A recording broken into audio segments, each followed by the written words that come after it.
اللہ الرحمن الرحیم۔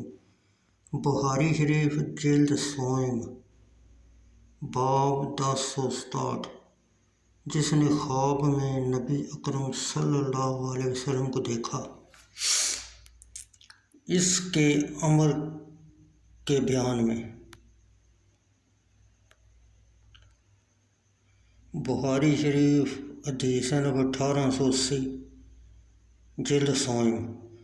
عبداللہ بن مبارک مرزبی نے یونس بن یزید ایلی سے، انہوں نے زہری محمد بن مسلم سے روایت کی، انہوں نے کہا مجھ سے ابو مسلم بن عبد الرحمن بن عوف نے بیان کیا کہ حضرت ابو ہریرہ رضی اللہ تعالیٰ عنہ نے کہا، میں نے نبی اکرم صلی اللہ علیہ وسلم کو فرماتے ہوئے سنا کہ جس نے خواب میں مجھے دیکھا وہ عنقریب بیداری میں دیکھے گا۔ شیطان میری شکل نہیں اختیار کر سکتا۔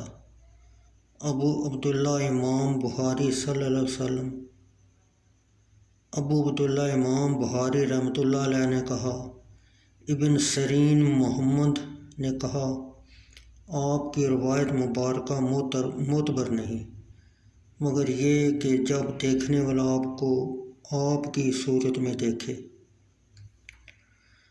بخاری شریف جلد سوم، حدیث 1881۔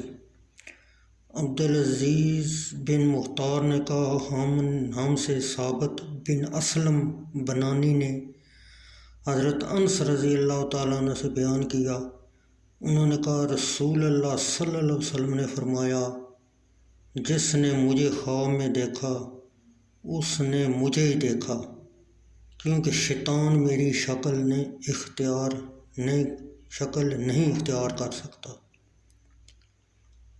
اور مومن کا اچھا خواب نبوت کا 40واں حصہ ہے۔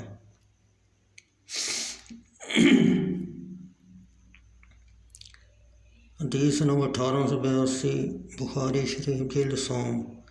لیث بن سعد نے عبداللہ بن ابو جعفر سے روایت کی، انہوں نے کہا مجھے ابو سلمہ بن عبد الرحمن بن عوف نے حضرت ابو قتادہ رضی اللہ عنہ سے خبر دی، انہوں نے کہا کہ نبی اکرم صلی اللہ علیہ وسلم نے فرمایا، اچھا خواب اللہ عز و جل کی طرف سے ہے اور علم شیطان کی طرف سے ہے، اور جس نے خواب میں کوئی چیز دیکھی جس کو وہ ناپسند سمجھتا ہے تو اسے چاہیے کہ اپنے بائیں طرف 3 بار تھوکے اور شیطان سے پناہ مانگے، اور برا خواب اس کو تکلیف نہیں پہنچائے گا،